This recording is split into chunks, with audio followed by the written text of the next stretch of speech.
Hello my dear mummy. വന്നു എൻ്റെ പുത്രൻ. എന്തിനാണാവോ ഇപ്പം ഇങ്ങോട്ടേക്ക് വന്നത്? ദേഷ്യത്തിലാണല്ലോ ഇന്ന്. ഇല്ലടാ, ഞാൻ നിന്നെ കൊഞ്ചിക്കാം. അത്ര നല്ല കാര്യങ്ങളാണല്ലോ നീയൊക്കെ ചെയ്തുകൊണ്ടിരിക്കുന്നത്. എന്നാ എൻ്റെ മമ്മിക്ക് ഇത്ര ദേഷ്യം? ചെറുക്കാൻ നീ എന്നെ സോപ്പിടാൻ നിൽക്കണ്ട. ഞാൻ പറഞ്ഞു നിന്നോടൊരു കാര്യം, നീ ഇനി കല്യാണത്തിൽ നിന്ന് ഒഴിഞ്ഞു മാറി നടക്കാമെന്ന് നീ ചിന്തിക്കണ്ട. അവരിത് എത്രാമത്തെ തവണ എന്നെ വിളിക്കുന്നതെന്നറിയാമോ? അവരിവിടെ വന്ന് വരെ അന്വേഷിച്ചു. എന്നിട്ടും നിനക്കൊരു മാറ്റമില്ലാതെ ഇങ്ങനെ തന്നെ നിൽക്കുകയാണല്ലേ? എൻ്റെ മമ്മി, ഞാൻ പറഞ്ഞില്ലേ, എനിക്ക് കുറച്ച് ടൈം താ. ആടാ, ഞാൻ നിനക്ക് കുറച്ചും കൂടെ സമയം തരാം. ഇനി മൂക്കി പല്ല് വന്നിട്ടില്ല നീയൊക്കെ കല്യാണം കഴിക്കാൻ പോകുന്നത്.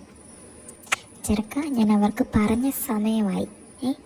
ഇനി നിന്നെ ഒരു തരത്തിലും ഞാൻ വിടാൻ ഉദ്ദേശിച്ചിട്ടില്ല.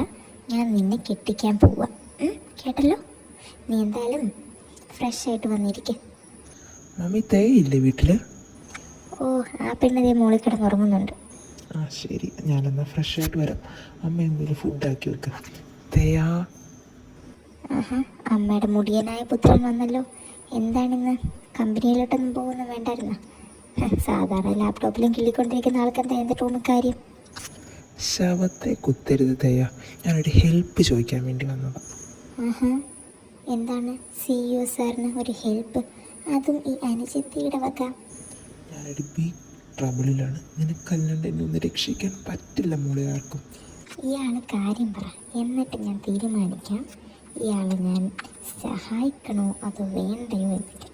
നിനക്കറിയാലോ മമ്മിയുടെ കാര്യം. പണ്ടെങ്ങാണ്ടോ കൊടുത്ത വാക്കാന്നും പറഞ്ഞ് ആ ലീനയായിട്ട് എന്നെ കെട്ടിക്കാൻ അമ്മ നോക്കുന്നുണ്ട്. എനിക്ക് താല്പര്യം എന്ന് പറഞ്ഞ സാധനമില്ല. സ്റ്റിൽ മമ്മി ദേ ആ സ്റ്റാൻഡിൽ തന്നെ നിൽക്കുക. അല്ല, ഇതിപ്പോൾ ഞാനിപ്പോൾ എന്ത് ചെയ്യാനാ? അതാണ് എനിക്ക് വേണ്ട ഹെൽപ്പ്. അതായത് എനിക്കൊരാളെ ഇഷ്ടമാണ്. ചേട്ടനോ? എന്തേ, എനിക്കാരെയും പ്രേമിച്ചൂടെ? ഒന്നുമില്ല.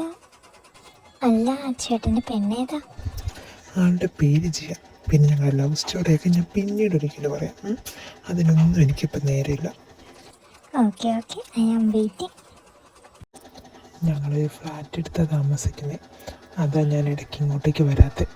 ഇതൊക്കെ അമ്മ അറിഞ്ഞുള്ള പ്രശ്നം അറിയാലോ.